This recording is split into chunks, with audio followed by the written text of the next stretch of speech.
pueden producir una enfermedad cerebrovascular, que va a afectar los vasos sanguíneos del cerebro. Estos vasos sanguíneos pueden ser las arterias, las venas, ¿ya? Las venas cerebrales o las arterias cerebrales. Entonces, un daño en las arterias o en las venas nos va a producir una enfermedad cerebrovascular. O sea, la enfermedad cerebrovascular abarca a todas las enfermedades producidas que dañan los vasos arteriales y venosos del cerebro, ¿ya? Y este daño nos va a dar un montón de signos y síntomas, lo cual nos va a producir varios síndromes, ¿ya? Que van a tener sus características particulares. ¿Ya, chicos? Ya. Ahora, las enfermedades cerebrovasculares, algunos lo van a conocer como ictus, ¿ya? Pero el ictus, otros más le dan, dan lugar a lo que es el stroke o el infarto cerebral, ¿no? Pero algunos dicen que el ictus es enfermedad cerebrovascular, o sea, una lesión del vaso arterial o del vaso venoso que me produce síntomas y signos a nivel cuando se daña estos vasos o estas venas o estas arterias en el cerebro, en cualquier parte del encéfalo, ¿no? Bueno, nosotros vamos a tener un cuidado con esto del ictus y le vamos a dar más importancia a ictus. Cuando digamos ictus, vamos a dar más importancia cuando se afecta un vaso cerebral, un vaso arterial cerebral producida por una oclusión arterial, y le vamos a enfocar como ictus, ¿ya? Las enfermedades cerebrovasculares puede ser un infarto cerebral, puede ser una hemorragia cerebral, puede ser una trombosis del seno cavernoso, una trombosis venosa cerebral. Entonces, puede ser una hemorragia subarachnoidea, puede ser un hematoma epidural, puede ser un hematoma subdural, puede ser una hemorragia subarachnoidea, como ya les dije, puede ser una malformación arteriovenosa, un aneurisma roto. Hay un montón de enfermedades que van a producir las enfermedades cerebrovasculares, ¿ya? Entonces, la enfermedad cerebrovascular es el diagnóstico amplio de varias patologías que alteran o dañan los vasos arteriales y los vasos venosos del parénquima cerebral. ¿Ya, chicos?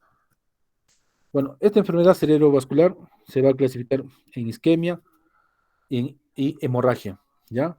Ahí dicen, por ejemplo, ictus hemorrágico, ¿no? Como les decía, algunos eh, lo consideran como ictus a las enfermedades cerebrovasculares, ¿ya?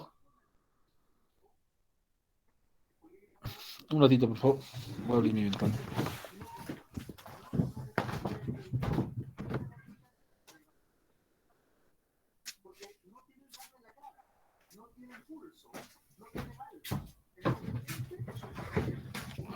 Sí me escuchan, chicos, ¿no? Sí me están escuchando, ¿no es cierto? Hola. Sí, doctor. Ya. Entonces, las enfermedades cerebrovasculares se van a dividir en lo que es eh, la isquemia o la hemorragia, ¿ya? El ictus, más nosotros le vamos a poner a lo que es el infarto cerebral, ¿ya? Eh, la isquemia se va a dividir en global y focal, y la focal ya también se va a dividir en accidente transitorio isquémico e infarto cerebral. Y el infarto cerebral va a tener varias causas, van a ser de causas aterotrombóticas, cardioembólicas, lacunar de causa rara y de causa indeterminada. Y la hemorragia se va a dividir en hemorragia intracerebral y en hemorragia subarachnoidea. La intracerebral se va a dividir en parenquimentosa y ventricular. Y la parenquimentosa se va a dividir en lobular, profunda, troncoencefálica y cerebelosa, ¿ya? Entonces, esa es la clasificación de las enfermedades cerebrovasculares. Nosotros nos vamos a enfocar hoy día en la isquemia cerebral, ¿ya? Isquemia cerebral. Después vamos a tocar lo que es la hemorragia y lo que es la hemorragia subarachnoidea, ¿no? ¿Y por qué la isquemia? Porque la isquemia es la más frecuente, más o menos el 80% de las enfermedades cerebrovasculares, y el ictus hemorrágico el 20%, o la hemorragia intracerebral 20% de todas las enfermedades cerebrovasculares, ¿ya? La isquemia cerebral va a tener dos trastornos, ¿ya? Que va a ser isquemia focal y isquemia global. O sea, el esquema cerebral puede tener solo una partecita del cerebro o puede ser global, todo el encéfalo se dañó, ¿ya? Para que no se olviden, el isquemia global, cerebral global, generalmente se da cuando hay un caso de hipotensión severa, entonces no llega oxígeno a todo el cerebro y hay un daño cerebral en ambos hemisferios cerebrales, ¿ya? La isquemia cerebral focal se va a dividir en dos: el ataque cerebral transitorio isquémico o TIA y el infarto cerebral, ¿ya? Eso no hay que olvidarse. Vamos a tocar lo que es el ataque isquémico transitorio, que esto se conoce de hace tiempo. La definición va a ser que va a haber un daño cerebral focal o monocular que tiene una duración menor de 24 horas. Generalmente pueden durar de 5 a 10 minutos, pero deben ser menos de una hora, ¿ya? Generalmente debería ser así. Pero aunque la ONU, la Organización Mundial de la Salud, la OMS, dice que eh, la duración puede ser hasta menos de 24 horas, ¿ya? Eh, este ataque químico transitorio puede ser causado por una insuficiencia vascular, por una trombosis o por una embolia arterial, por cualquier enfermedad arterial, cardíaca, hematológica. Pero la otra característica o sea, el daño cerebral va a ser menos de 24 horas, en realidad debe ser de 5 a 10 minutos, menos de una hora, que se va a resolver este daño cerebral focal. ¿Ya? Y además, en las técnicas de imagen, o sea, en la tomografía o en la resonancia, no debe haber ningún daño, no debe haber ningún daño en las imágenes cerebrales. Eso conoce como accidente transitorio isquémico, el famoso TIA, ¿ya? Y tenemos varios TIAs, TIA que se origina en la arteria carotidia, vértebro-basilar, retiniano, cuando hay una pérdida de visión transitoria, que se conoce como la ceguera monocular transitoria, es un TIA retiniano, ¿ya? O el TIA hemisférico cortical o un TIA lacunar. Entonces, tenemos 5 tipos de TIAs, ¿ya? El más frecuente será pues el lacunar o el hemisférico cortical, ¿no? El retiniano no hemos visto mucho, vértebro basilar tampoco, carotidio tampoco. ¿Eh? Entonces, el hemisferio cortical y el lacunar serían los más frecuentes, ¿ya? Ahora, ¿y qué es infarto cerebral? Es la alteración del vaso arterial, el TIA también es daño del vaso arterial, ¿ya? Y el infarto cerebral también altera el daño arterial por una obstrucción en la arteria, y esto nos va a producir un daño que nos va a producir una falta de sangre en el territorio encefálico. Y esto nos va a producir un déficit neurológico que va a durar más de 24 horas. O sea, un infarto cerebral es cuando el daño dura más de 24 horas, se llama infarto cerebral. Y lo que hay es lo que se llama la necrosis tisular.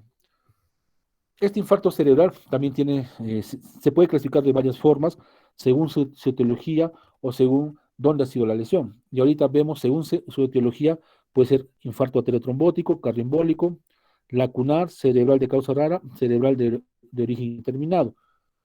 El infarto ateriotrombótico generalmente puede ser aterosclerosis, eh, mejor dicho, el infarto ateriotrombótico, aterosclerosis de arterias pequeñas, perdón, de arterias grandes, que a comparación del infarto lacunar es aterosclerosis de arterias pequeñas, ¿ya? Entonces, o sea, la arteria grande, por ejemplo, es la arteria cerebral media. Si hay un infarto de la arteria cerebral media, puede ser de causa aterotrombótica, ¿ya? Y si hay un daño de las ramas lentículo estriadas de la arteria cerebral media, y puede ser también de causa aterotrombótica, y se llama infarto lacunar, ¿no? Entonces depende del tamaño. La causa aterotrombótica, arteria grande, y el lacunar es arteria pequeña, ¿ya? Y las otras etiologías, ¿no? Cardioembólico de causa rara de origen indeterminado. Acá vemos, eh, digamos, sus definiciones de, de todas las causas según etiología de los infartos cerebrales que afectan a las arterias. Acá dice, la definición de infarto aterotrombótico es una afección de arteria de tamaño medio grande que sea cortical o subcortical, localización carotidia o vértebro basilar, pero que tiene que cumplir dos condiciones o dos criterios. Que esta aterosclerosis, que va a haber una estenosis, debe ser mayor del 50% del diámetro de la arteria, extracraneal o intracraneal. Puede ser de la arteria cerebral media, puede ser de la cerebral posterior, puede ser del tronco de la basilar o de la carotidia, en ausencia de otra etiología. ¿Ya? O la otra criterio es la aterosclerosis sin estenosis, pero que haya placas que sean, que produzcan menos de estenosis, de menos del 50% de cerebral media, cerebral posterior o basilar, en ausencia de otra etiología, ¿ya? Y que tenga algún factor de riesgo cerebral, por ejemplo, la edad mayor de 50 años, hipertensión arterial, diabetes mellitus, tabaquismo o hipercolesterolemia, ¿ya? Entonces, esta es la definición para infarto aterotrombótico, aterosclerosis de arteria grande. Del infarto cardioembólico, esto es arteria también grande o pequeña o mediana, pero generalmente es cortical, ubicación cortical, que no tenga otra etiología, pero donde vamos a tener un émbolo producido del corazón. Y este émbolo producido del corazón puede ser dado por un tumor intracardíaco, por una estenosis mitral reumática, por una prótesis aórtica o mitral, por una endocarditis, por una fibrilación auricular, por una enfermedad del nodo sinusal, por un aneurisma ventricular izquierdo o asinesia después de un infarto agudo del miocardio o un infarto agudo del miocardio que sea menos de 3 meses o una hipocinesia cardíaca global o disinesia. Acá, como ven, no solamente la causa del origen cardioembólico es la fibrilación auricular. O sea, nosotros cuando decimos, puede ser cardioembólico, hay que descartar fibrilación auricular. Sí, debemos descartar fibrilación auricular, pero también debemos descartar todas estas demás causas. ¿Y quién lo debe hacer? Debe ser el cardiólogo, ¿ya? Y luego pasamos a la causa de infarto lacunar o de pequeño vaso arterial. La característica es de menos de 1,5 centímetros que debe medir este infarto, ¿ya? Es de una arteria perforante, o sea, de una rama de la arteria cerebral anterior, de la arteria cerebral media, ¿ya? Y que puede producir 5 tipos de síndrome, que ahorita lo vamos a ver. eh, puede ser una hemiparesia motora pura, o síndrome sensitivo puro, o síndrome mixto, motor y sensitivo, una hemiparesia táxica, o una disatria manotorpe, ¿ya? En pacientes que tengan antecedentes de presión alta o otros factores de riesgo vascular en ausencia de otras etiologías, ¿ya? Y después tenemos el otro infarto que es de causa rara. Este es un infarto puede ser de tamaño pequeño, mediano, grande, puede ser de localización cortical o subcortical, en el territorio tanto carotidio, vértebro basilar, y donde se ha descartado las causas aterotrombóticas, cardioembólicas o lacunares. O sea, ninguna de esas causas ha producido el infarto y se puede producir por trastornos sistémicos como alteraciones del tejido conectivo, infecciones, neoplasias, síndrome mieloproliferativo, alteraciones metabólicas de la coagulación, etcétera. Otras enfermedades como disección arterial, displasia fibromuscular, aneurisma saccular, malformación arteriovenosa, trombosis venosa cerebral, angiitis, migraña, etcétera. ¿Ya? Entonces, son infartos cerebrales de causa rara. Y por último, tenemos el infarto de etiología indeterminada, en el cual el infarto va a ser de una arteria grande o mediana, puede ser cortical o subcortical, tanto en el territorio carotidio o vértebro basilar, y donde tiene que cumplir ciertos criterios. 3 criterios, que pueden haber 2 o más causas posibles, entonces llamamos infarto de etiología indeterminada, eh, o cuando se ha hecho de causa desconocida o criptogénica, cuando se ha hecho todo el estudio completo de las demás causas y no se ha encontrado ninguna. Entonces se le pone de etiología indeterminada. O se ha hecho un estudio incompleto e insuficiente, porque no tenemos los procedimientos diagnósticos para poder diagnosticar la etiología trombótica o la arteriopatía de pequeño vaso, la cardioembolia, entonces, o las causas raras, ¿no? Entonces, si hay un estudio incompleto, también ponemos infarto de etiología indeterminada, ¿ya? Esto es según la etiología en la clasificación. Para fijar los conocimientos, tenemos ciertos conceptos. El infarto cerebral embólico, que, o sea, acá más que todo el tema cardioembólico, ¿no?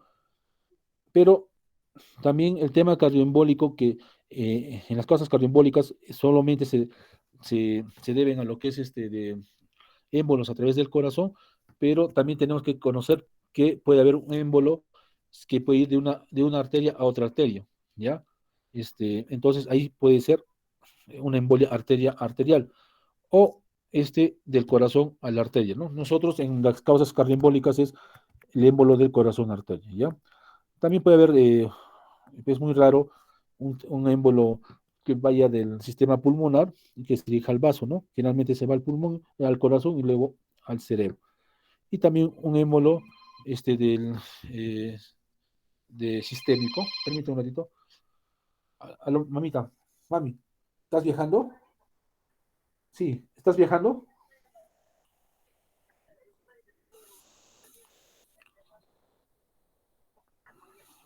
Ya, ya, con cuidado, mamita, estoy en clases, con cuidado, mucho cuidado, ¿ya? Ya, ya, mamita, cuídense mucho. Ya, mamita, cuídense. Ya, chao, chao. Gracias, ya. Eh, bueno, también saber que los émbolos pueden ser ateromatosos, plaquetarios, fibrinosos, colesterol, elementos césticos o microbianos, de aire, grasa, material cartilaginoso y de células tumorales, ¿no? Pero nosotros más vamos a manejar, pues, cuando es de causa cardioembólica, el émbolo del corazón arteria, ¿ya? Solo para tener idea de este concepto, infarto cerebral embólico, ¿no? Eh, otro concepto que tenemos que tener en cuenta es el síndrome lacunar, ¿ya? Eh, Este síndrome lacunar tiene que tener ciertas características, que no debe haber déficit visual, no debe haber déficit oculomotor, que tiene que tener buen nivel de conciencia y tiene que tener ausencia de convulsiones, ¿ya? También debe haber ausencia de afasia, apraxia, agnosia, negligencia, trastornos disnésicos y deterioro de funciones superiores. También debe haber ausencia de vómitos y síntomas vegetativos, ¿ya? Entonces, para que tengamos el síndrome lacunar, tiene que cumplir estas condiciones, o sea, no ausencia de déficit visual, no déficit oculomotor, tiene que tener buen nivel de conciencia, no debe haber convulsiones, ¿ya? No debe haber afasia, apraxia, agnosia, negligencia, no debe haber trastornos disnésicos y no debe haber el deterioro de funciones superiores, ¿ya? Y también no debe haber vómitos y síntomas vegetativos, ¿ya? Y vamos a tener los síndromes lacunares típicos, que es el síndrome motor puro, síndrome sensitivo puro, eh, el síndrome mixto, que es sensitivo motor, la hemiparesia táxica y la disartria manotorpe, ¿ya? Desarrollamos cada uno de ellos. El síndrome motor puro, generalmente la lesión va a ser en el brazo posterior de la cápsula interna o también puede ser en la base de la protuberancia. ¿Qué va a presentar? Va a presentar una hemiparesia o una parálisis de un hemicuerpo que puede ser facio brachiocrural o facio braquial o brachiocrural. O sea, puede afectar tanto la cara, el miembro superior, el miembro inferior, o solamente la cara y el miembro superior, y la cara y el miembro, o mejor dicho, la cara o el miembro superior, o solamente el miembro superior y el miembro inferior, de un lado. ¿Ya? También puede haber parálisis facial central, que va a ser por lesión en la rodilla de la cápsula interna. ¿Ya? Si solamente es parálisis de facial central y no hay otro déficit motor, la lesión es en la rodilla de la cápsula interna. ¿Ya? Si hay una parecia, o sea, disminución de fuerza solamente de la pierna, por eso dice parecia crural aislada, esto va a ser por lesión en el extremo posterior de la cápsula interna. ¿Ya? Entonces, eso se va a conocer síndrome motor puro, que tiene que tener una lesión de menos de 1,5 centímetros. ¿Ya? Ahora, el síndrome sensitivo puro es, ¿qué vamos a encontrar? Es una hipoestesia o una parestesia que va a afectar la sensibilidad superficial, profunda o parcial. ¿Y la lesión dónde va a estar? Va a estar en el núcleo ventro-posterolateral talámico. Va a tener una distribución facio-brachiocural, o sea, la cara, el miembro superior y el miembro inferior, ¿ya? Puede tener una forma queiro-oral, que solamente va a afectar la zona peribucal y la mano homolateral del mismo lado, o la forma queiro-oropodal, que va a afectar la zona peribucal y la mano y el pie del mismo lado, ¿ya? Entonces, este es eh, el síndrome sensitivo puro, ¿ya? El audio, por favor, apaguen ese audio, chicos. ¿Quién ha aprendido su, ¿quién ha aprendido su audio? Listo, audio.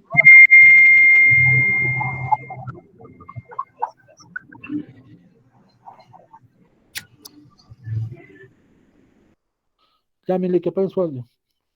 Ya está.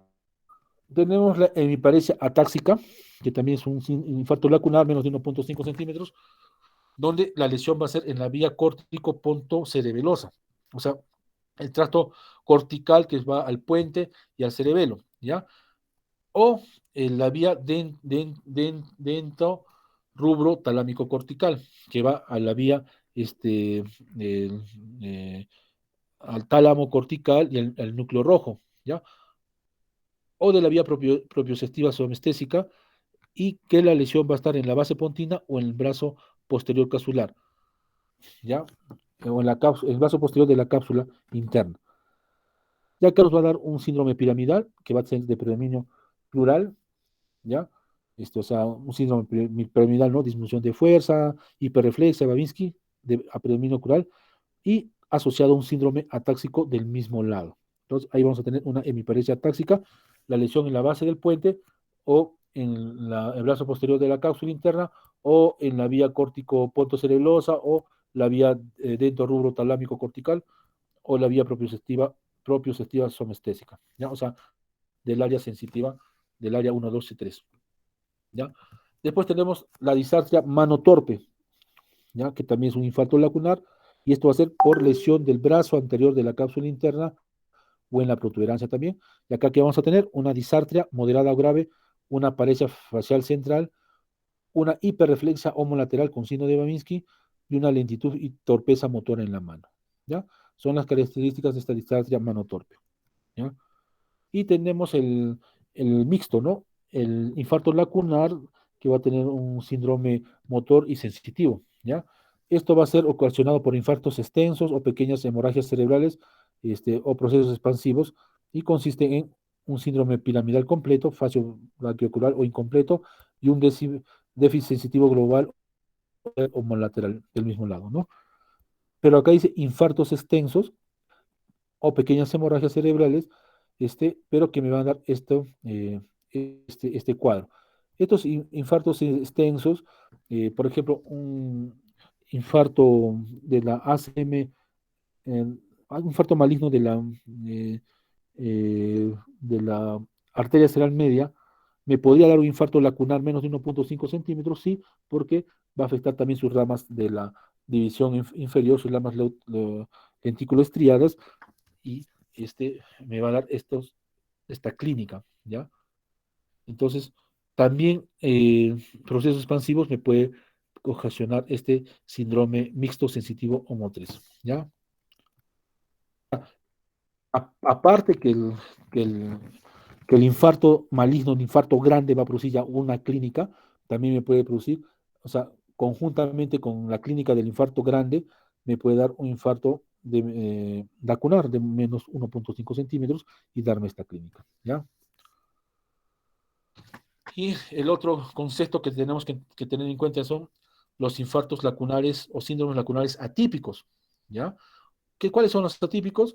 Que no cumplen pues, la regla de los anteriores. O sea, por ejemplo, que el tamaño es más de 1.5 centímetros, pero tiene todas las características de los cinco tipos síndromes lacunares que hemos visto, ¿ya? O pueden tener una semiología extrapiramidal, puede haber hemicorea, hemivalismo, hemidistonía. Puede haber alteración. Recuerden que al principio, para que un infarto lacunar diagnosticamos, debe estar, las funciones superiores deben estar ok, pero si hay un lacunar atípico, puede alterar las funciones superiores. Por ejemplo, cuando hay un síndrome del infarto talámico paramediano bilateral, ¿ya? Ese síndrome de infarto talámico paramediano bilateral me producir un síndrome lacunar atípico, ¿no? También lacunar atípico cuando hay alteración del lenguaje, por ejemplo, una hemiparesia motora pura con afasia atípica y transitoria, ¿ya? Y dentro de los lacunarios atípicos se han clasificado algunos síndromes neurológicos, como el síndromes alternos del tronco cerebral, como el síndrome del cerebropiramidal de Mary-Foix, la ataxia cural pura de Garcin y Lapres, síndrome de la encrucijada hipotalámica de Guillain-Barré y a la Juanine, ¿no? Esto solo para tenerlo en cuenta, ¿no? Que estos síndromes alternos ¿qué significa síndromes alternos del tronco cerebral? Es cuando hay una afección del tronco cerebral que me va a producir una hemiparesia del mismo lado, depende de la ubicación, y, perdón, este, claro, depende de la ubicación, una hemiparesia contralateral y una alteración de los nervios craneales del mismo lado. Es un síndrome alterno. ¿Ya? Síndrome alterno, entonces, es cuando hay una lesión troncocefálico, donde me va a producir una clínica, alteración del nervio craneal del mismo lado y una hemiparesia contralateral. ¿Ya? Este, eh, y también otro síndrome lacunar atípico sería que venga la hemiparesia o la disartria mano torpe separados, ¿no? O la ataxia, hemiparesia táxica separados, ¿no? Que venga una hemiataxia aislada o una disartria aislada, ¿no? Entonces se conoce como síndrome lacunar atípico. También tenemos que saber que los infartos lacunares pueden ocasionar un síndrome pseudo-vulvar y donde vamos a presentar la famosa tríada de Turel. Esa famosa tríada de Turel vamos a tener trastornos de la voz, trastornos de la deglución, trastornos de la mímica. Los trastornos de la voz, disartria, trastornos de la deglución, disfagia, principalmente a líquidos, y trastornos de la mirada, risa o llanto espasmódico. ¿Ya? También se puede agregar braquibasia, que es marcha a pequeños pasos, astasia abasia, que es la praxia de la marcha, una micción imperiosa e involuntaria y un deterioro de las funciones superiores. O sea, los infartos lacunares también podrían producir este síndrome pseudovulvar que tiene una tríada, la tríada de Turel, que es el trastorno de la voz, trastorno de la deglución y trastorno de la mímica. No se olviden, chicos. ¿Ya? Eh, Bueno, este síndrome celular vamos a tener tres formas: la forma córtico-subcortical de Foix, Chabán y Mariel, o síndrome biopercular, la forma pontocerebrosa, que es muy rara, y la forma estriatal o central, que es la más frecuente por infartos lacunales múltiples y diseminados, que van a corresponder al estado lacunar de Pierre-Marie. Bueno, tenerlo en cuenta nomás, chicos, ¿no? Me interesa nomás que los infartos lacunales pueden producir el síndrome pseudovulvar que va a presentar esta tríada, ¿ya? ¿Ya? Ahora, eh, eso es según lo que es la etiología. Según la topografía, vamos a tener que la, eh, la irrigación cerebral, cuando hablamos de infarto es lesión de arteria, ¿no es cierto? Entonces, las arterias vamos a tener dos sistemas, el sistema carotidio y el sistema vertebrovascular, o el sistema anterior y el sistema posterior, sistema anterior carotidio o el sistema posterior vertebrovascular, ¿no? Y también vamos a tener los infartos de territorio de frontera o los water shift, se llaman los infartos limítrofes, o sea, donde la isquemia se va a ocurrir en la zona de frontera de dos arterias principales, por ejemplo, entre la arteria cerebral anterior y la arteria cerebral media, o la arteria cerebral media y la arteria cerebral posterior, o en el territorio mismo de una arteria, pero superficial y profundo, o sea, en el límite de las arterias superficiales y profundas, digamos, de la arteria cerebral media. ¿Ya? Entonces, también vamos a tener infarto cerebral por trombosis venosa, venosa cerebral. Eso les decía, ¿no? El infarto se ha de ver a lesión de la arteria, pero también podemos tener cuando hay una trombosis de los senos venosos, ¿ya? Nos puede dar infartos cerebrales. Eh, Ahora, cuando hablamos de vaso arterial grande, enfermedad cerebrovascular de vaso arterial grande, estamos a afectación de las arterias carótido o vertebrovascular y sus ramas principales. Entonces, las ramas principales de la arteria carótida, por ejemplo, es la arteria cerebral anterior, la arteria cerebral media, y de la vertebrovascular son pues la arteria cerebrales posteriores, ¿no? Ya, sus ramas principales. Y cuando es eh, mm, enfermedad de vaso pequeño, son las arterias, las ramas de las arterias grandes, por ejemplo, las arterias lentículo-estriadas, talamo geniculadas, talamo perforantes o paramedianas pontinas, o sea, son ramas de las arterias grandes, ¿ya? Entonces, esta clasificación es según la topografía, es como un resumen. Por ejemplo, ¿no? Si tenemos un infarto de la circulación anterior, o sea, de lo que es de la arteria carótida, vamos a tener, ¿qué vamos a tener? Una disfunción cortical donde va a haber afasia, discalculia, alteraciones visoespaciales, un déficit motor o sensitivo que puede comprometer dos de las tres siguientes áreas, como la cara, extremidades superiores e inferiores y una hemianosia homónima. Este es estos síntomas son cuando hay un infarto de la circulación anterior o conocida como TASI. Esta es una clasificación de 1991, ¿ya? Y cuando hay un infarto parcial de la circulación anterior, cuando se cumple alguno de los tres criterios anteriores. En la anterior era infarto total de la circulación anterior, tiene que cumplir los tres criterios. Acá solo algunos de los tres criterios, ¿no? Como la disfunción cerebral superior o cortical, o dos de los tres criterios de lo que es el infarto total de la circulación anterior, un déficit motor sensitivo más restringido que se clasifica como LASIK, que es un déficit limitado solo a una extremidad. ¿Ya? También tenemos, según esta clasificación, el infarto lacunar o LASI, eh, eh, cuando no hay acá disfunción cerebral superior, no hay hemianosia, y cumple uno de los siguientes criterios, que es ya lo que hemos visto, ¿no? Síndrome motor puro, síndrome sensitivo puro, síndrome sensitivo motor, una hemiparesia taxilateral, distancia mano torpe, o movimientos anormales focales y agudos. Cuando hay movimientos anormales focales agudos, estamos hablando de lo que es de la corea de hemivalismo, ya sería un infarto lacunar atípico, ¿no? Y el infarto de la circulación posterior o POSI, cuando va a cumplir algunos de los siguientes criterios, que va a haber afectación ipsilateral de los nervios craneales, con déficit o motor o sensitivo contralateral. Estos son los famosos síndromes alternos, lo que le estaba explicando en antes. Va a haber déficit motor o sensitivo bilateral, enfermedad oculomotora, disfunción cerebelosa, una hemiparesia ataxia, hemianosia homónima aislada, que puede haber, ¿ya? Entonces, este es un resumen, ¿no? De la clasificación según la localización, ¿no? De la circulación anterior total, circulación anterior parcial, infarto lacunar o LASI, y de la circulación posterior o POSI, ¿ya? Tenemos que tener en cuenta eso.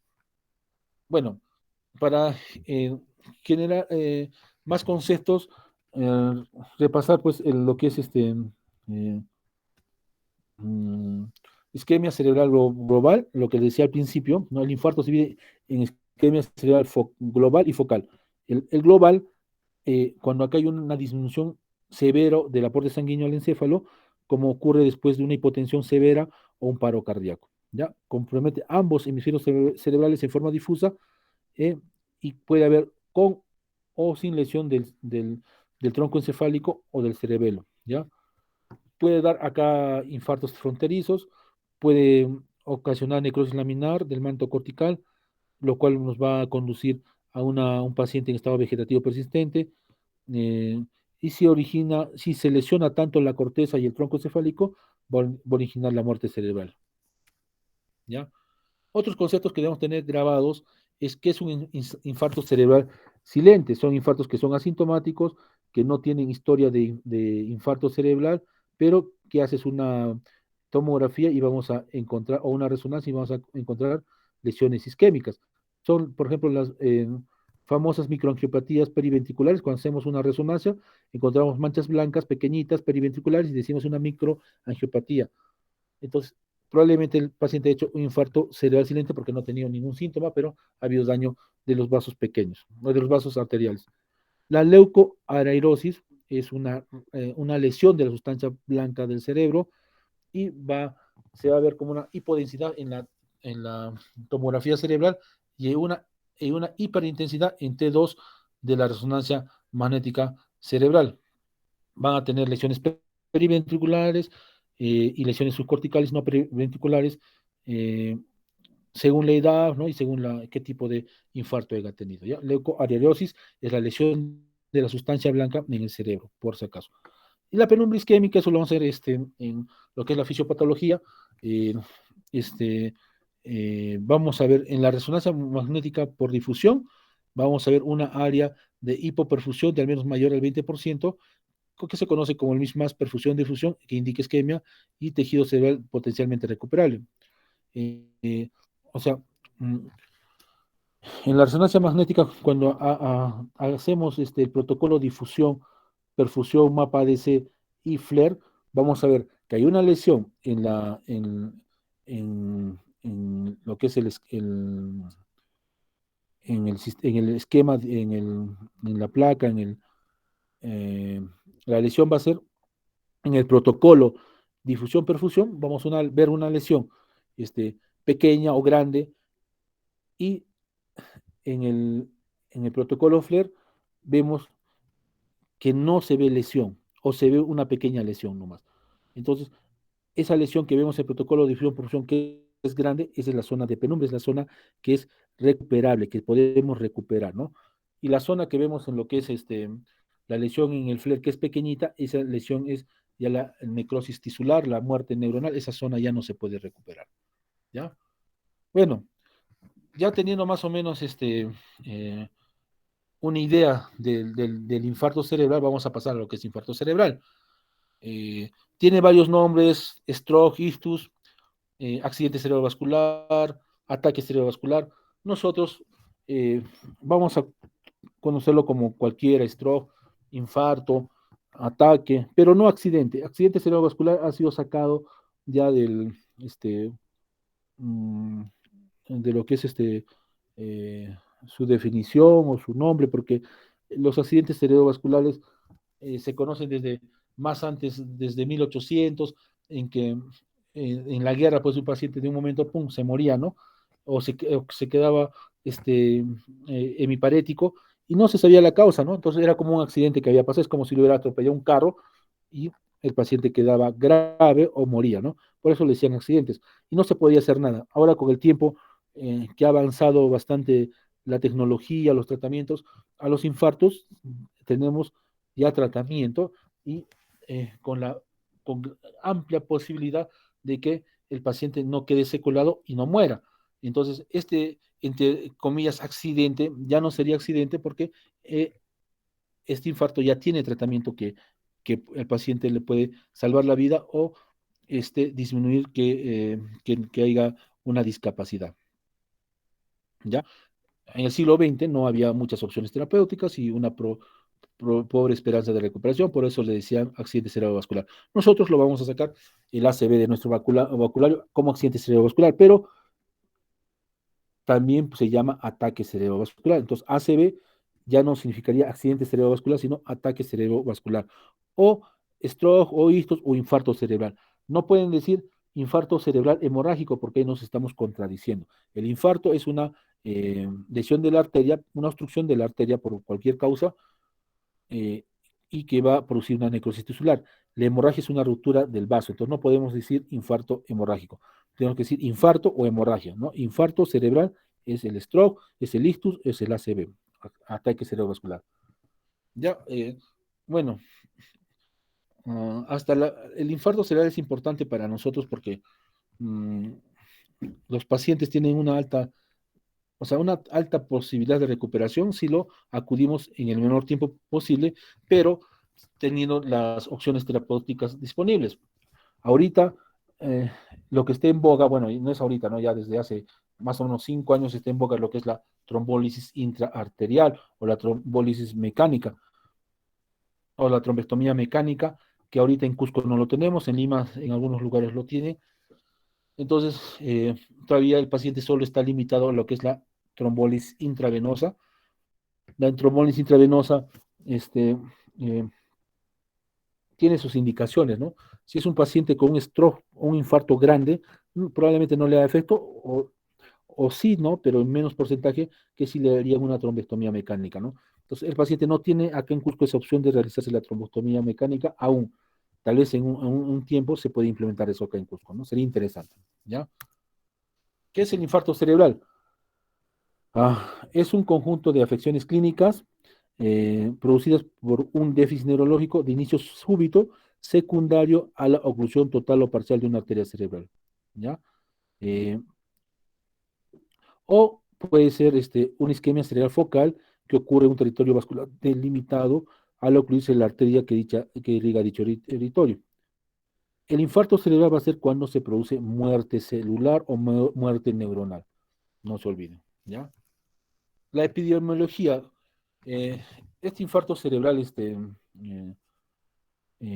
bueno, en todo el mundo, ¿no? Más en países subdesarrollados, ¿no? Como siempre, los países subdesarrollados no tenemos vacunas, tenemos más pobreza, eh, igual el infarto es más frecuente en nosotros, más prevalente, alta incidencia en nosotros, ¿ya? Pero se va a generar en todo el mundo, ¿ya? Y va a ser el, la segunda causa de muerte a nivel mundial y la primera causa de discapacidad a nivel mundial, ¿ya?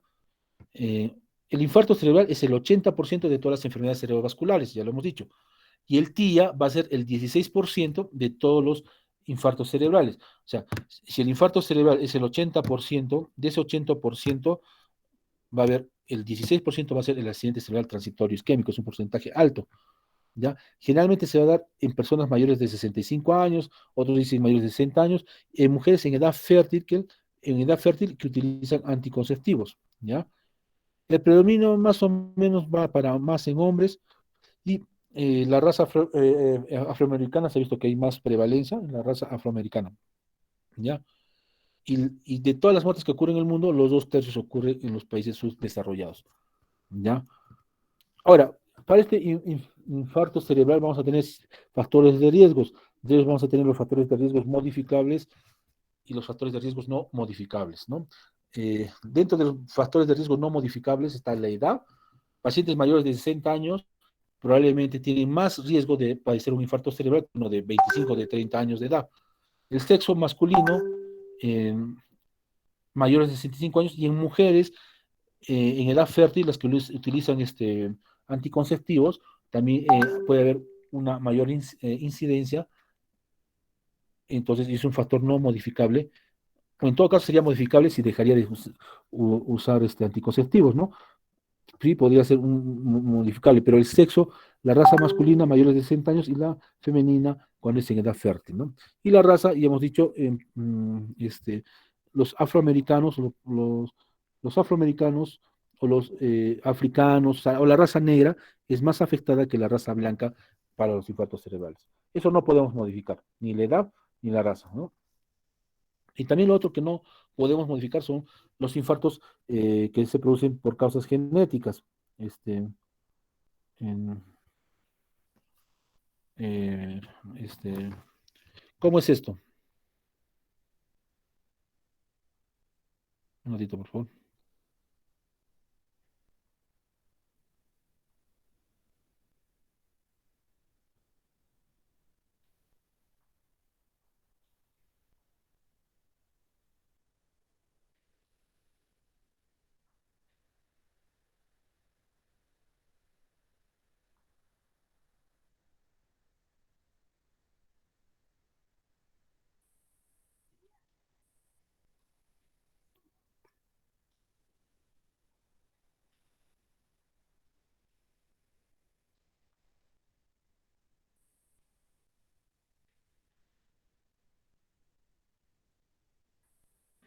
Ya.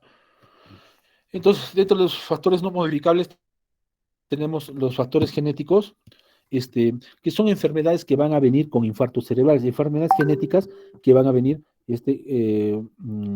con infartos cerebrales. Estas enfermedades genéticas vamos a tener que nos puede ocasionar infartos de vasos pequeños y de infartos de vasos grandes y pequeños. ¿Qué enfermedades? Como el CADASIL, el famoso CADASIL, que es una arteropatía autosómica, arteropatía cerebral autosómica con infartos subcorticales y leucoencefalopatía, y el CARASIL, que es la arteropatía cerebral autosómica recesiva, dominante, recesiva con infartos subcorticales y leucoencefalopatía. ¿Ya? Bueno, los genes aquí están mostrados, ¿no? El Cadacil, el NOS3, el Cadacil es gen desconocido. eh, el HERS también es otra enfermedad genética que va a producir infartos cerebrales y el gen va a ser el 3-1. Y también tenemos la enfermedad de Fabry que afecta, que va a producir infartos en arterias pequeñas y grandes, o el pseudoxantoma elástico, también la neurofibromatosis tipo 1, que nos puede producir infartos cerebrales.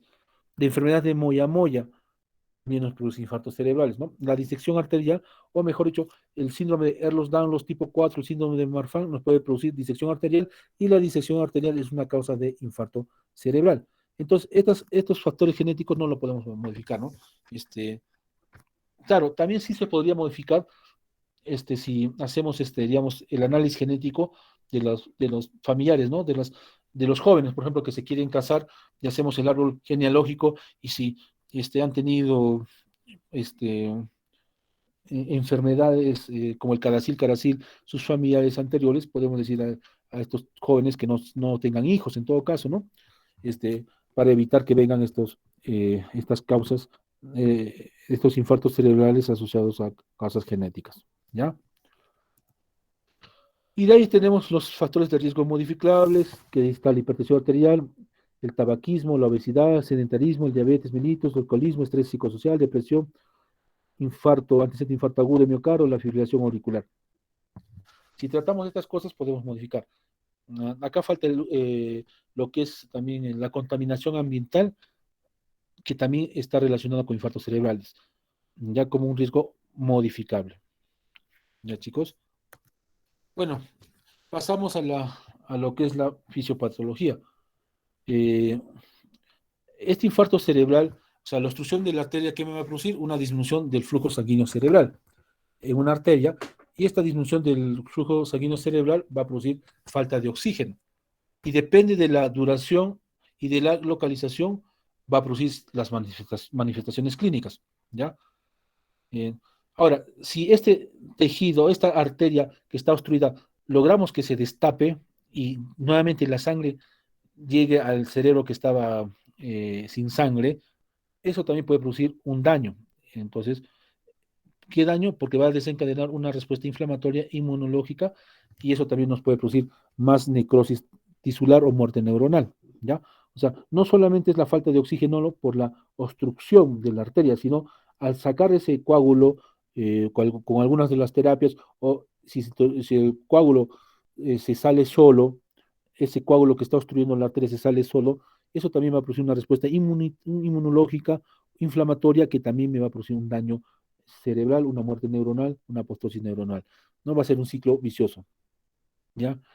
Estas alteraciones bioquímicas van a producirse, que producen daño cerebral, se van a denominar isquemia reperfusión, reperfusión, isquemia reperfusión. O sea, la isquemia, o sea, la muerte neuronal por la oclusión de la arteria, pero cuando se saca esa oclusión de la arteria y ese trombo, también eso, sacar el trombo de la arteria se conoce como reperfusión, o sea, no había paso de sangre por la arteria, le sacamos el trombo o se sale el trombo solito y hay pase de la sangre, eso se llama reperfusión. Entonces, esta isquemia reperfusión eh, se va a llamar al daño que se produce tan cerebral por el daño bioquímico que se produce en el parénquima cerebral por la isquemia reperfusión. Ya se denomina isquemia reperfusión. Y esto nos va a dar eh, el, las famosas fisiopatología, pues, de nuestro infarto cerebral, que vamos a tener el core del infarto, o sea, el núcleo del infarto, que es la zona de muerte por necrosis, y otra área que está por encima, que es encima del núcleo de la muerte, de la apostosis, de la muerte neuronal. Hay una área encima que no ha muerto todavía, que está por morir, pero es una área que se puede recuperar, que se llama la zona de penumbra isquémica, ¿ya? Aquí estamos, este es el core, que si esto ya está muerto, ya no se puede hacer nada, y por encima la zona de penumbra que podemos recuperar, y por encima todavía otra zona que se puede recuperar, que es la zona de oligoemia, ¿no? Entonces, nuestros tratamientos ahorita van para la zona de penumbra y la zona de oligoemia. El, al infarto cerebral, la muerte al núcleo core, ya no hay tratamientos disponibles aún. Ya. La zona de penumbra isquémica, la zona que se puede recuperar, va a tener todavía actividad metabólica mínima que va a preservar la integridad estructural del tejido durante un tiempo. El tiempo no se sabe, depende de cada paciente, puede ser 2 horas, 4 horas, 6 horas, en algunos casos hasta 24 horas se ha visto, por eso que hay un estudio donde se está utilizando la trombólisis intravenosa y la intraarterial en pacientes que tienen el infarto cerebral que han durado hasta 24 horas. Entonces, ese tiempo depende de cada paciente, pero también es cierto que el tiempo es cerebro, o sea, mientras nosotros más antes acudamos al paciente, vamos a recuperar ese cerebro, ¿ya? La producción de ATP va a caer por debajo del 50% y esto, si cae por debajo del 50%, va a desencadenar la muerte celular por apoptosis, ¿ya? Para evitar la zona de penumbra que se convierta en una zona de muerte celular, el núcleo core, lo que tenemos que hacer es recuperar el flujo sanguíneo cerebral en el menor tiempo posible, ¿ya? Y esta recuperación del flujo sanguíneo cerebral en el menor tiempo posible se llama ventana terapéutica, ¿ya? Además, la isquemia cerebral va a producir, no hay oxígeno, no hay glucosa, va a haber una descarga neuronal excesiva, va a haber liberación de varios neurotransmisores excitatorios, glutamato, moléculas proinflamatorias, reducción de la recaptación de estos neurotransmisores desde el espacio extravascular en la región de penumbra y un desequilibrio GABAérgico y dopaminergico en áreas circundantes. Acumulación del calcio, del sodio intracelular, activación de proteasas, lipasas, nucleasas, con interrupción de la función neuronal, inducción de la muerte celular. También ver aumento del calcio intraplasmático, daño de la mitocondria, retículo endoplasmático y disminución de la síntesis de ATP. O sea, no solamente es la falta de oxígeno y glucosa, hay mecanismos bioquímicos, inflamatorios, inmunológicos que van a producir la muerte neuronal. ¿Ya? Y aquí está más o menos un esquema resumido, ¿no? Depende de los minutos, horas, días y semanas, ¿no? El daño que se produce y la protección que nos puede ayudar ciertas enzimas dependiendo de los días y semanas, ¿no? Pero nosotros tenemos que actuar en minutos, en horas, en las horas lo más antes posible, ¿no? No dejar que avance más las horas. Por ejemplo, el daño eh, en los minutos va a haber una depresión de oxígeno, depresión de oxígeno, aumento de calcio, del glutamato, y acá va a haber una disminución del GABA, un aumento del GABA, adenosina, activación del ATPA, ¿no? Hipometabolismo y antiexcitabilidad. Nuestra protección va a ser el hipometabolismo y la antiexcitabilidad, ¿ya? Y también nuestra protección en hora va a ser la antiinflamación y la antiapoptosis, que se va a dar generalmente por la interleuquina 10, ¿ya? Pero el daño, la inflamación y apoptosis de interleuquina 1, el COS2 y las caspasas van a estar relacionadas con esto, ¿no? Ya con el días y semanas ya va a haber la formación de cicatriz, la vasculogénesis, la neurogénesis y la oligodendrogénesis, que esto ya es el área pues de muerte neuronal que ya no se puede hacer nada. Ya chicos, en resumen, de la fisiopatología, la oclusión de la arteria cerebral por un trombo o de causa arteriotrombótica va a producir disminución del flujo sanguíneo cerebral en dicha arteria, lo que va a generar en el área que irriga esta arteria falta de oxígeno, pero además alteración bioquímica, alteración inflamatoria, alteración inmunológica, lo que va a conducir a una muerte neuronal. Y esto va a generar una sintomología clínica variada dependiendo del tiempo de cada paciente. Esta disminución de flujo sanguíneo cerebral va a generar 3 zonas del parénquima cerebral. Esto es importante. El núcleo core se va a formar cuando va a haber, o sea, la muerte neuronal se va a formar cuando el flujo sanguíneo cerebral es menos de 10 milímetros por 100 gramos de tejido cerebral por minuto. La zona de penumbra que podemos recuperar, va a haber, el flujo sanguíneo cerebral va a ser entre 15 a 20 ml por 100 gramos de tejido cerebral. Y la zona de oligoemia, en la zona de oligoemia que es una zona muy recuperable, el flujo sanguíneo cerebral es menos de 50 mililitros por 100 gramos de tejido cerebral. ¿Y cuál es lo normal? Lo normal que tenemos ahorita es de 50 a 60 mililitros por 100 gramos de tejido cerebral, por minuto es lo normal. O sea, la sangre que en nuestro parénquima cerebral, que ahorita está funcionando, es de 50 a 60 mililitros por 100 gramos de tejido cerebral. Ya, los tratamientos están dirigidos generalmente a la zona de penumbra, recuperar la zona de penumbra. El core ya no se puede, es muerte, no podemos hacer nada, ya no podemos recuperar. ¿Ya, chicos? Ahora, ¿cómo yo voy a diagnosticar eh, cómo yo voy a diagnosticar? Pues, ¿no? El diagnóstico va a ser clínico y para el tratamiento va a ser imagenológico, ¿no? Pero el diagnóstico es clínico, ¿ya? La clínica va a ser, es un inicio agudo, abrupto, o sea, brusco, de un momento a otro. Eh, los síntomas deben persistir más de 24 horas, hay que tenerlo en cuenta porque si persiste 1 hora, 2 horas y se recupera, pensamos que es un accidente cerebral transitorio isquémico. Ya tiene que tener un compromiso focal, o sea, una parte del cerebro está dañada y eso nos da los signos y síntomas correspondientes, ¿no? De qué parte está dañada, ¿ya? Eh, los síntomas pueden progresar de segundos hasta horas, ¿no? Depende del trombo, ¿no? O de los trombos. Hay, digamos, una causa cardioembólica me puede generar dos trombos, uno que va a un sitio, otro a otro sitio, y me puede producir dos infartos. Entonces puede progresar de segundos hasta horas, ¿ya? Eh,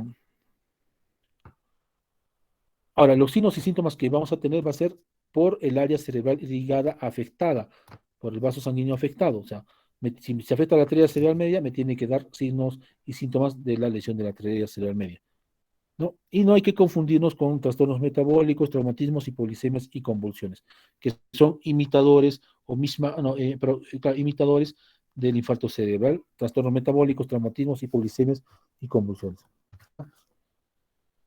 Eh, esto es en la clínica, ¿no? En un accidente cerebral transitorio isquémico tiene clínica y luego se resuelve y el paciente queda normal. En un ACV, la clínica no se resuelve, se mantiene. Un ataque cerebrovascular. Ya, según esto, tenemos que saber también, al principio hemos hecho un resumen rápido de los síntomas que puede haber si hay un infarto de la circulación arterial total o parcial, o del síndrome lacunar o de la circulación posterior, pero ahora vamos a hacer algo más detallado, ¿ya? La circulación arterior vamos a tener que va a irrigar la mayor parte de la corteza cerebral, la sustancia blanca subcortical, ganglios basales, cápsula interna, y va a consistir en la arteria carótida interna y sus ramas, la carótida interna y sus ramas. ¿Cuáles van a ser sus ramas? Van a ser la arteria coroidea anterior, la arteria cerebral anterior, la arteria cerebral media y sus ramas estriadas profundas y penetrantes. Y esta circulación anterior vamos a tener afasia, apraxia, anoxia, hemiparesia, trastornos hemisensoriales y defectos en el campo visual, ¿ya? Entonces, la circulación interior, la mayor parte del cerebro está irrigada y son ramas de la carótida interna. Y la circulación posterior va a irrigar el tronco encefálico, cerebelo, tálamo, porciones del lóbulo occipital y temporal, y acá vamos a tener, eh, la lesión va a ser, depende de la afección de sus arterias. ¿Qué arterias? Arterias vertebrales, la arteria basilar y sus ramas, que van a ser la arteria cerebelosa infero-posterior, cerebelosa infero-anterior y cerebelosa superior. Y la arteria cerebral posterior y sus ramas, que tienen las arterias tálamo perforadas o paramedianas y tálamo geniculadas.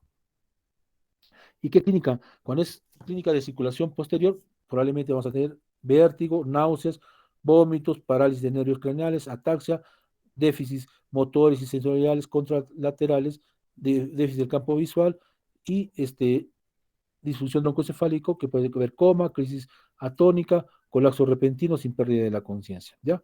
Y de esa forma se puede presentar la circulación posterior. Pero vamos a verlo más específico ahorita. Este es el famoso polígono de Willis, ¿no? Donde vamos a ver la circulación anterior, pero la circulación anterior que está lo de blanco y la circulación posterior que está de celestito, ¿ya? Las arterias, ¿no? Tenemos, según la topografía, dos tipos de infartos. Los que afectan la circulación anterior, que irrigan la mayor parte del encéfalo, y la circulación posterior, que irrigan todo el tronco encefálico y algunas porciones del lóbulo occipital y del lóbulo temporal. ¿Ya qué arterias vamos a tener? Acá vemos la arteria carótida interna, ¿no?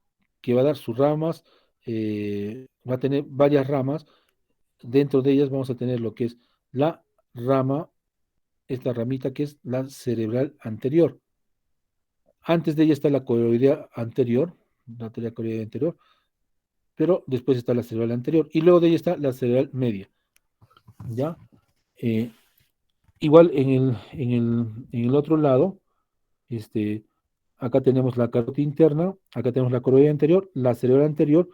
Entre cerebral anteriores, derecha e izquierda, va a haber una arteria que les va a comunicar, que se llama la comunicante anterior, ¿ya?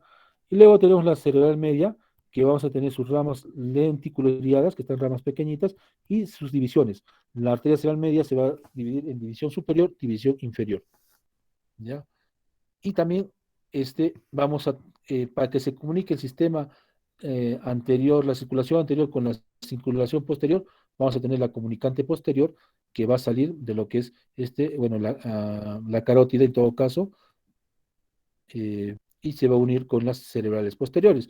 La circulación posterior vamos a tener las ramas vertebrales, de la rama vertebral va a salir la cerebelosa posterior inferior.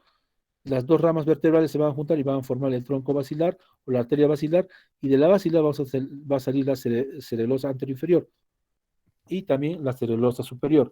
Y también de la basilar van a salir las cerebrales posteriores, que se van a comunicar con el sistema, la arteria carótica o el sistema, la circulación anterior a través de la comunicante posterior. ¿Ya? Ese es el famoso polinomio de Willis.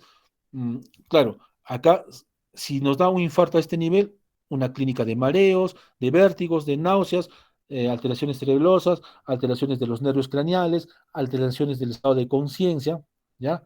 Si tenemos acá lesión circulación anterior, hemiparesia, hemiprestesia, afasia, agnosia, heminegligencia, ¿no? Esa es la clínica en resumen, porque cada arteria tiene sus síndromes, que ahorita lo vamos a ver. ¿Ya? Bueno, acá es un resumen, en todo caso, de lo que va a estar inervando, irrigando cada arteria.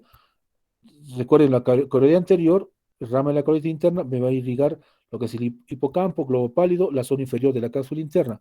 La cerebral anterior, la zona medial de la corteza frontal y parietal, la sustancia blanca subyacente, la zona anterior del cuerpo calloso. La cerebral media, zona lateral de la corteza frontal, parietal, occipital y temporal, y materia blanca subyacente. Y sus ramas lenticulostriadas, el núcleo caudado, el putamen, en la zona superior de la cápsula interna. La circulación posterior, la vertebral, la arteria cerebelosa postinferior, el bulbo raquídeo y la zona inferior del cerebelo. De la arteria basilar, las dos vertebrales me van a formar la basilar, y vamos a tener de aquí sale la cerebelosa anteroinferior, que va a inervar irrigar la zona inferior y media de la protuberancia anular y zona media del cerebelo. La cerebelosa superior, que me va a irrigar, perdón, la zona superior y de la protuberancia anular, zona inferior del mesencéfalo, zona superior del cerebelo. Y las arterias cerebrales posteriores, que me va a ir a irrigar la zona medial de la corteza occipital y temporal, la sustancia blanca subyacente, la zona posterior del cuerpo calloso y zona superior del mesencéfalo. Y sus ramas talamo perforadas y talamo geniculadas, que van a ir a irrigar el tálamo. Ya, en resumen, ¿no? En resumen eh, de la circulación anterior y posterior. ¿Ya? Bueno, acá están los síntomas, un cuadrito, síntomas y signos de isquemia, según qué afección tienes de la circulación anterior y posterior, ¿no? Por ejemplo, cefalea, ¿dónde vamos a ver más? Una cefalea puede haber si hay un infarto a nivel de la circulación anterior y no tanto en la circulación posterior. Alteración de la conciencia, eso al revés, puede ser más si hay una afección, un infarto de la circulación posterior y no tanto de la circulación anterior. La fascia, más es de la circulación anterior. Defecto del campo visual, más es de la circulación posterior. Diplopía, diplopía no vamos a ver en la circulación anterior, solo en la circulación posterior. Vértigo, tampoco en la circulación anterior, solo en la circulación posterior. Caídas en la circulación posterior, hemiparesia y hemianoxia, más en la circulación anterior, déficit hemisensorial, más en la circulación anterior que en la posterior. Entonces, este es un estudio que han hecho según los síntomas y signos de la circulación anterior y posterior. ¿Ya?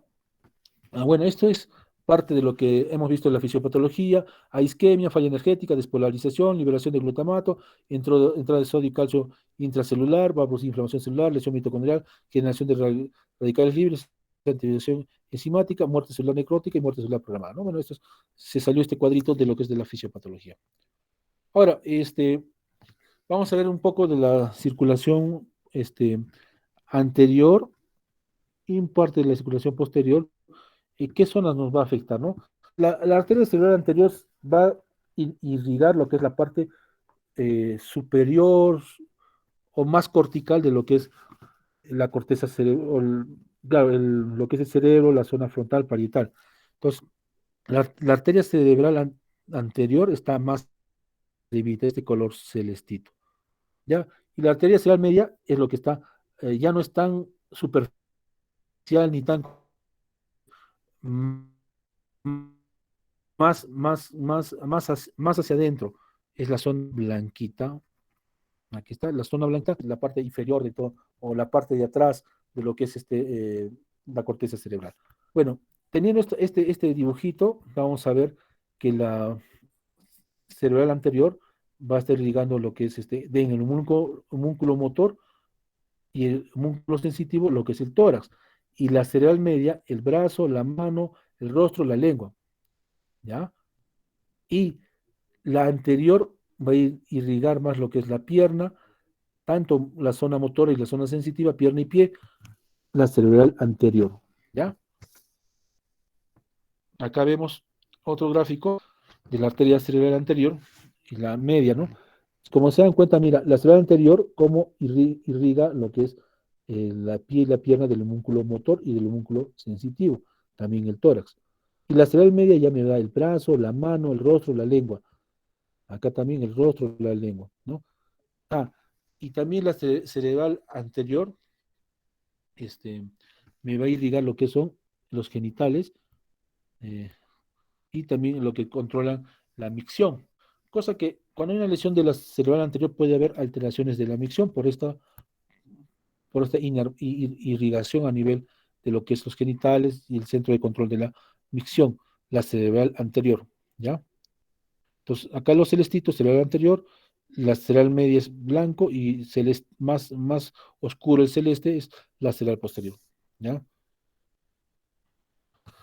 Es así entonces que vamos a tener el síndrome de la arteria cerebral anterior. O sea, si se afecta la cerebral anterior, vamos a tener síntomas. Esta cerebral anterior va a llegar la corteza cerebral parasagital, eh, que va a incluir, ya han visto, ¿no? Porciones de la corteza motora y sensorial relacionadas con la pierna contralateral y también el centro de la micción o inhibición de la vejiga.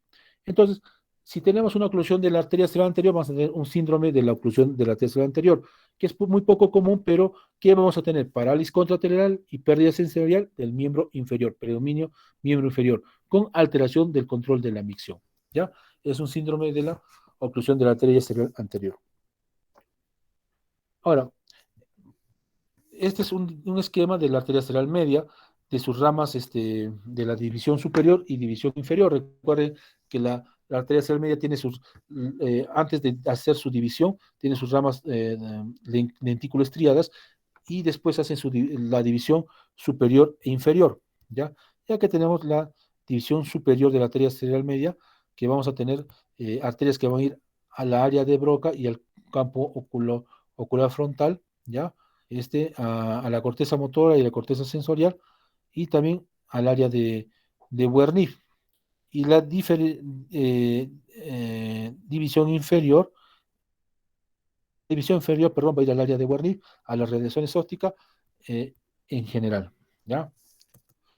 Entonces, la arteria cerebral media va a inervar pues, el resto del hemisferio cerebral, no la parte superficial o más cortical. La más cortical inerva lo que es la arteria cerebral anterior, la media más abajo, cerebral media abajo, y va a inervar las estructuras subcorticales profundas. Entonces vamos a tener ramas corticales, las ramas corticales van a tener una división superior que va a irrigar la representación cortical, sensorial y motora completa del rostro, mano, brazo, al igual que el del área del lenguaje expresivo de Broca en el hemisferio dominante, ¿ya? Y la división inferior va a irrigar las radiaciones visuales, la región de la corteza visual relacionada con la visión macular, el área del lenguaje compresivo de Wernicke del hemisferio dominante, ¿ya?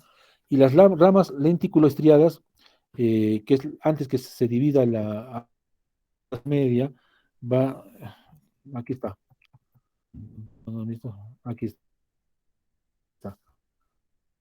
Antes que haya la división superior y división inferior, están las ramas lentículo-estriadas, ¿ya? No se olviden.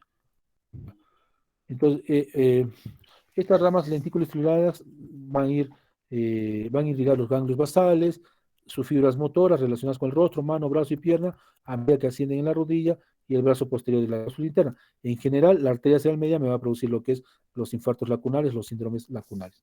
Pero aquí vamos a ver los síndromes según la división superior, la división inferior.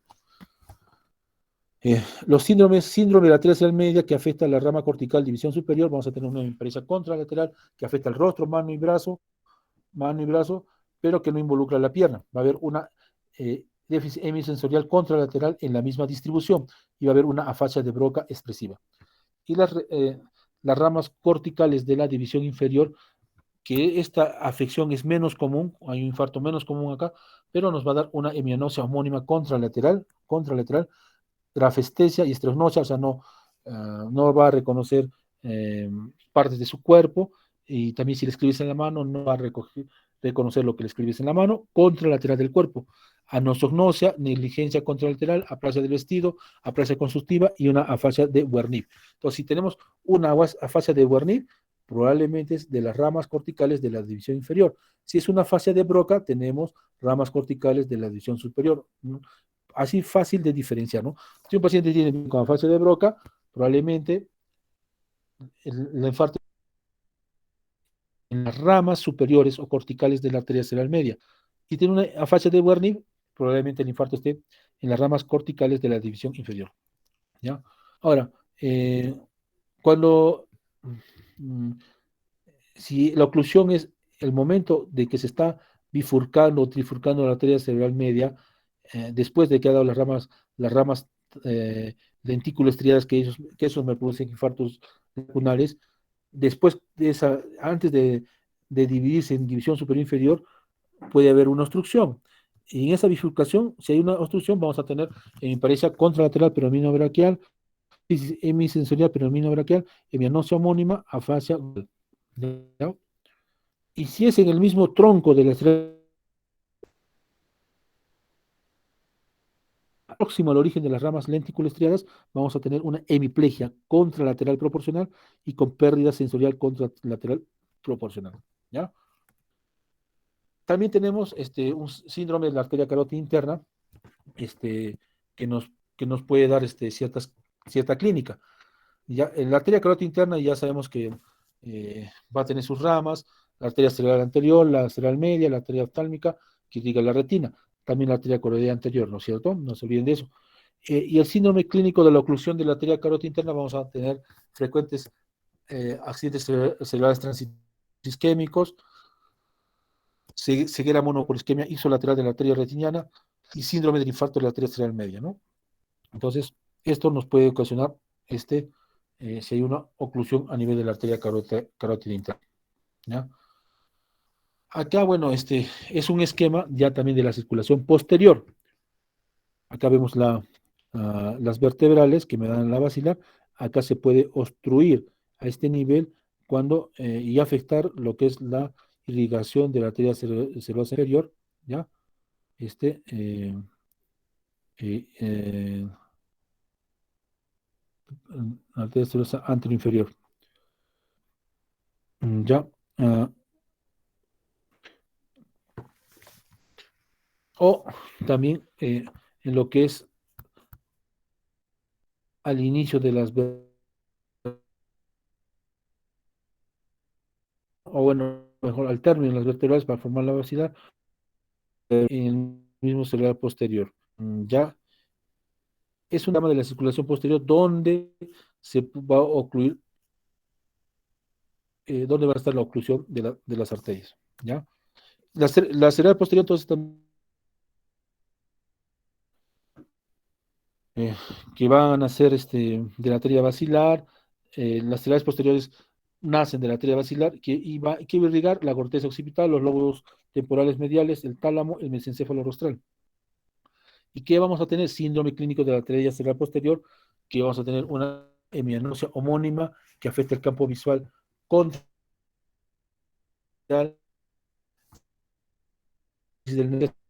sin agrafia, incapacidad para leer, sin alteración en la escritura, al no ser si el infarto cerebral posterior es bilateral. Entonces, también la arteria cerebral tiene su síndrome clínico, ¿no? Bueno, acá es un esquema de la innervación, de la irrigación, de lo que es la circulación posterior en el tronco encefálico, ¿no? Esto es para tenerlo en cuenta. mm, eh, por ejemplo, en el mesencéfalo, ¿no? Aquí está el mesencéfalo, la arteria cerebral posterior, la arteria celosa superior, más abajo el puente, arteria basilar, la arteria celosa anterior inferior, la arteria vertebral, la arteria celosa posterior inferior. Entonces son un esquema de dónde va a irrigar las arterias de la circulación posterior, ¿ya? También la arteria basilar, que es la unión de las arterias vertebrales, va a inervar la parte ventral del tronco encefálico y va a concluir en el mesencéfalo, donde se va a bifurcar para formar las arterias cerebrales posteriores. Esta temporal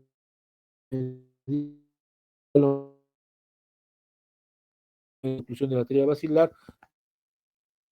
que puede haber parálisis unilateral o bilateral del nervio motor ocular externo,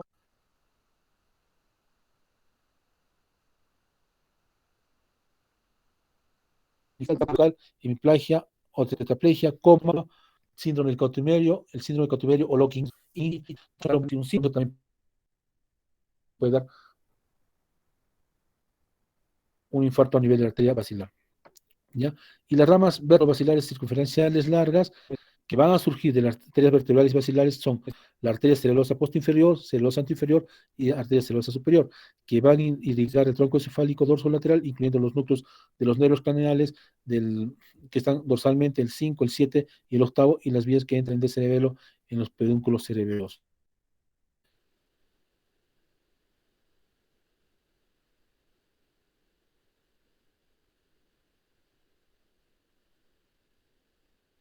Nos va a producir el síndrome medular lateral de Wallenberg. Y este síndrome medular lateral de Wallenberg nos va a producir ataxia cerebelosa síndrome de Horner, déficit sensorial facial, alteración del dolor y de temperatura contralateral, nistagmus, vértigo, náuseas, vómitos, disfagia, disartria e hipo.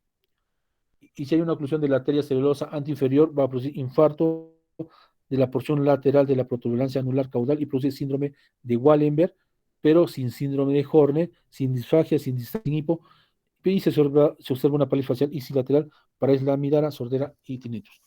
También tenemos la clínica si hay una oclusión de la arteria cerebrosa posterior inferior y la cerebrosa anterior inferior. Si también hay un síndrome de oclusión de la arteria circunferencial larga, produce infarto en el área dorsolateral del lóbulo raquídeo de la protuberancia anular. Acá vamos a tener un síndrome de infarto continuo lateral rostral debido a oclusión de la arteria cerebrosa superior. Se asemeja a las lesiones de la arteria cerebrosa anterior, pero puede presentarse en un nistagmo tocinético, no va a afectar la función auditiva y va a haber alteración sensorial contralateral del tacto, vibración, posición y de dolor y temperatura. ¿Ya? También vamos a tener las ramas vertebrovasculares paramedianas penetrantes largas que van a irrigar el tronco encefálico medial desde la superficie ventral hasta el piso del cuarto ventrículo, irriga la porción medial del pedúnculo cerebral, vías sensoriales, el núcleo rojo, la formación reticular y los núcleos de los nervios craneales localizados en la línea media, como son los nervios del tercero, cuarto, sexto y doceavo nervio craneal. Y nos va a producir el síndrome de la oclusión de la arteria paramediana penetrante larga, que vamos a tener un infarto paramediano del tronco encefálico con hemiparesia contralateral, se afecta el pedúnculo cerebral, con parálisis ipsilateral del tercer nervio, asociado a temblor o ataxia contralateral, porque va a competir el núcleo rojo en cerebelo, si hay oclusión en el mesencéfalo, parálisis ipsilateral del sexto y séptimo nervios, que se va a observar en la oclusión de la protuberancia anular y parálisis del dorsal nervio se observa en la oclusión que se localiza en el bulbo raquídeo. ¿Ya? Y ramas vertebrales basales cortas que van a surgir de las arterias circunferenciales largas, penetra el tronco encefálico del infarto del tronco encefálico basal, que va a haber una hemiparesia contralateral causada por compromiso del tracto córtico-espinal o el pedúnculo cerebral o en la base pontina y afección de los nervios craneales, el tercero, el sexto y el séptimo. Bueno, es un poco complicado esto. De estos síndromes más me interesaría, no tanto de la arteria basilar, lo que me interesaría es que aprendamos eh, más de la circulación anterior, ¿no? Los síndromes que podemos tener, y de la basilar me gustaría que no se nos pase lo que es el síndrome lateral de Wallenberg, ¿no? Que es una oclusión de la arteria cerebrosa posterior inferior. Esto es importante, ¿no? Y que me va a producir la ataxia cerebelosa, el síndrome de Horner, el déficit sensorial facial, la alteración del dolor, temperatura controlada, nistagmo, vértigo, náuseas, vómitos, disfagia, disarta. Este es un síndrome alterno y sería importante aprenderlo, ¿no? ¿Ya? Bueno, acá hay un resumen eh, de las afecciones, ¿no? Y la clínica de todas las arterias que hemos visto, ¿no? De la mayoría de las arterias. Entonces, para tenerlo en cuenta. Eh, por ejemplo, ¿no?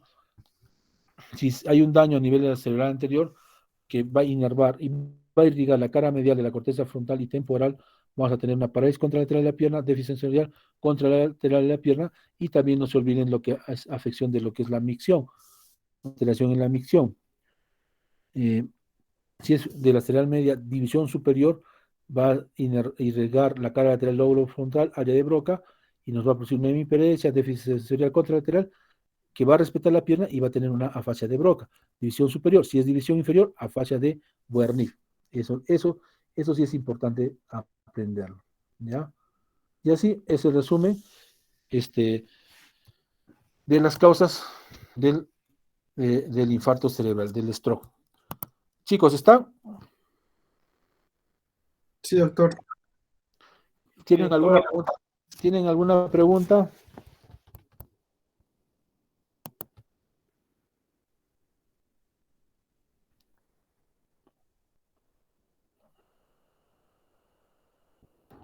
¿Me han entendido o no me han entendido mucho?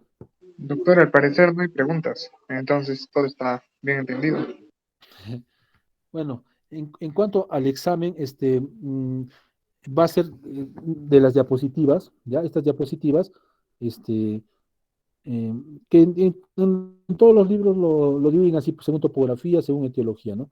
Este, pero acá nos falta lo que es hacer el tratamiento del infarto cerebral. Ya tenemos las localizaciones y qué es lo que debemos hacer. Entonces, eh, todavía tienen, yo ya estoy un poco cansado, creo que lo dejamos hasta acá, ¿están de acuerdo? Está bien, doctor. Ya, Yo creo que sí, doctor. También tendríamos clases el día domingo a las 8 de la noche. este domingo a las 8 de la noche. El martes hemos quedado ¿a qué hora? Martes a las 11, ¿ustedes van a exponer o no? No, doctor, quedamos que iba a ser este domingo a las 8 de la noche la exposición de mis compañeros. Ah, ya, bacán, ya está bien, 8 de la noche. ¿Y el martes también? No. No, doctor, ya proseguiríamos el siguiente viernes. Ya, entonces, el domingo a las 8 de la noche con la exposición de los compañeros, ¿ya?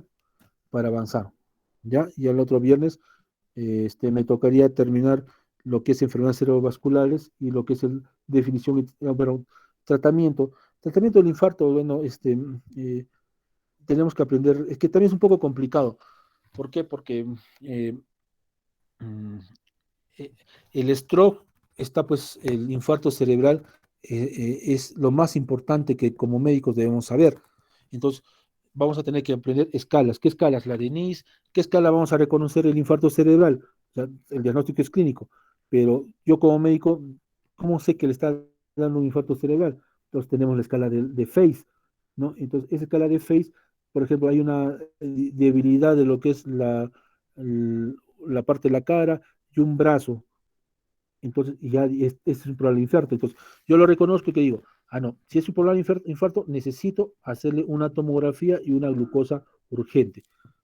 Entonces, le hago la tomografía y la glucosa, descarto que haya sangrado y si estamos dentro de la hora, tenemos que trombolizar a este paciente.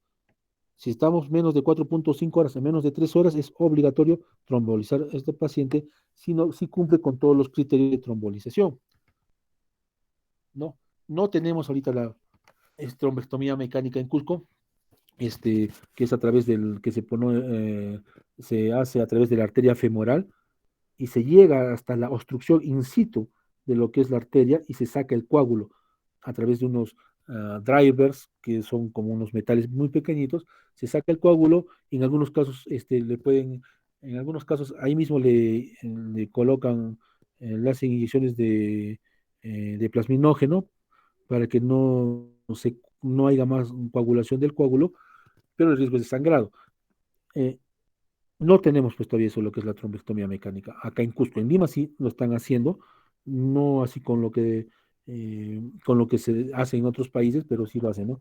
Pero nosotros tenemos que volvernos expertos en qué, hacer la escala de Face, la escala del NIS, que es la escala de severidad, la escala de ranking, la escala del aspect, eh, el aspect que es una escala por tomografía, donde vamos a ver la división inferior y superior de la arteria cerebral media, si nos afecta a sus zonas, si tiene bastante puntaje, digamos, bueno, si tiene menos de 7 puntos, va a ser un infarto que no va a ser muy grande y no va a necesitar una trombectomía mecánica, pero si es más de 7 puntos, este, vamos a necesitar una tracheotomía mecánica. Entonces, es importante esas cosas y eso es un poco complicado.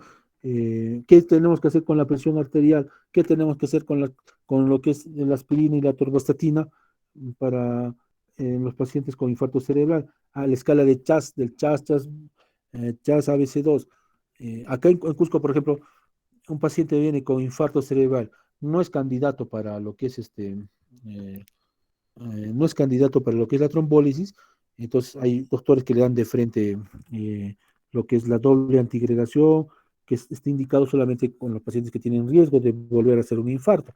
Entonces esas cosas tenemos que aprender y es un poco complicado, por eso mejor lo vamos a dejar para la otra clase del día viernes y lo vamos a hacer con más detalles para que aprendamos, ¿no? Es importante que aprendamos en cuanto al diagnóstico y tratamiento, porque ya hemos hecho toda la primera parte de lo que es del infarto cerebral, ¿no? Sus clasificaciones, su diagnóstico topográfico y etiológico, la fisiopatología, la epidemiología, ¿no? Ya chicos, no sé si tienen alguna pregunta. Doctorito, un favor, ¿me podría pasar las diapositivas? Sí, te los voy a pasar. Este, y ya pues chicos, vamos a avanzar rápido, me parece, y vamos a estar al día con los temas, ¿no? Las disculpas del caso, a veces hay algunos inconvenientes, pero vamos a tratar de, de ponernos al día, ¿ya? La primera clase fue la inaugural, esta es nuestra segunda clase, la tercera clase es de ustedes, y así sucesivamente, ¿ya? Yo ahorita todavía tengo con las secuelas del COVID que me ha dado, por eso no estoy pudiendo hablar adecuadamente. Ya me estoy recuperando poco a poco, yo creo que en el transcurso de los días o del tiempo voy a poder hablar mejor, entonces hay tal vez algunas palabras que me pueda confundir. Ya chicos, ¿alguna pregunta? La asistencia. Tienes que llamar, eh, hay que llamar a la asistencia, por favor. Ya, doctor. Un ¿Cuándo? minutito, por favor. ¿Ya? Antes de acabar la clase.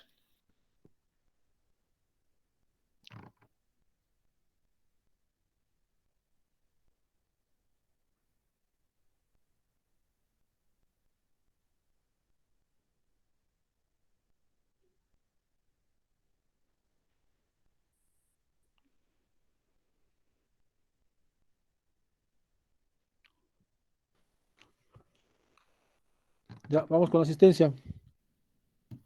Chicos, Ya, doctor. Acuña Quispe. Acuña Quispe. se fue, no está. Aliaga Pacheco. Presente. Arenas Yuca, Arias Oblitas, Aróstegui Gallegos, Presente. Antete Helguera, Presente. Vaca Rivero, Presente, compañero. Caguantico Yaya, Presente. Canal Nina, Presente. Carvajal Justo, Presente. Cagua Corimandia, Presente. Caguana, Disculpe, Arias presente, no podía activar mi micrófono. sí, no te preocupes, Caguana presente. Cogua, Coba presente. Charca, Presente. Condori, Presente. Escalante, Presente. Terrell, Presente. Gil, Palomino, González Delgado,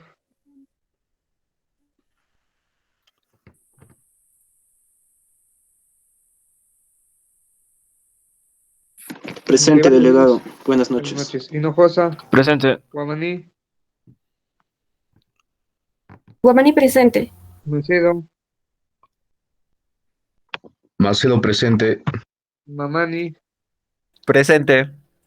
Martínez,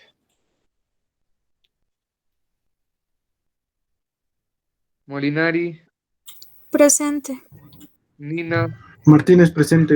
Nina presente. Yali, Pacheco, Presente. Pacori, Pacori presente. Papa García. Buenas noches. Paucar,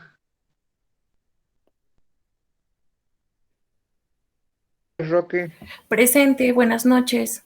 buenas noches. Pineda, Presente, buenas noches. buenas noches. Piñe, Presente. Quesigualpa, Presente. Quispe, Ríos, Presente. Rodríguez, Presente, Rodríguez. Salgua, Presente. Molino, Presente, compañero. Takuri, Presente, Juan Diego, buenas noches. buenas noches, Takuri. Humérez, Presente, doctor. Buenas noches. Vargas, Vargas León, Presente. Yucra Jara, Sara Teterán, Sárate presente. sí, YQ, no te preocupes, ya te noté. Doctor, eso sería toda la lista.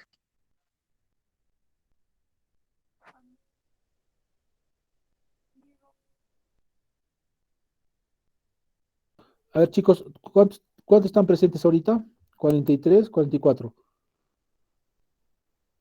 Ya, me han entendido lo que he dicho, ¿no es cierto? Le voy a poner un punto sobre el examen de teoría, del primer examen, si me responden esta pregunta. Si han estado atentos. ¿Ya? Tienen segundos, 3 segundos para responder. Si no responden 3 segundos, no vale, no hay eh, el punto disponible. ¿Ya? ¿Están de acuerdo, chicos? Para Sí, todos. doctor. Ya. Cuando hemos hablado del infarto cerebral en lo que es la fisiopatología, entonces hemos dicho que ahí está la zona de penumbra, que tiene que haber un flujo sanguíneo cerebral que es de tanto a tanto, ¿no es cierto? Y lo que es eh, la zona del núcleo o core, que es la zona de isquemia, flujo sanguíneo cerebral de tanto a tanto. Y la zona de oligoemia, que es de tanto a tanto. La pregunta es, si me han escuchado o no me han escuchado, es ¿cuánto de flujo sanguíneo cerebral tiene una persona normal en la corteza cerebral y en la sustancia blanca. De 50 a 60. De 50 a 60, doctor. 60, doctor. 50 a 60. 50 a 60. 50 a 60, doctor. No, no es la respuesta. Así que perdieron su punto. Averigüen dónde es o sea, el flujo sanguíneo cerebral, dónde es mayor, en la corteza cerebral, en la sustancia blanca, y cuánto es el porcentaje, ¿ya? Es interesante saber eso. O sea, la corteza, ya les digo, la corteza cerebral tiene más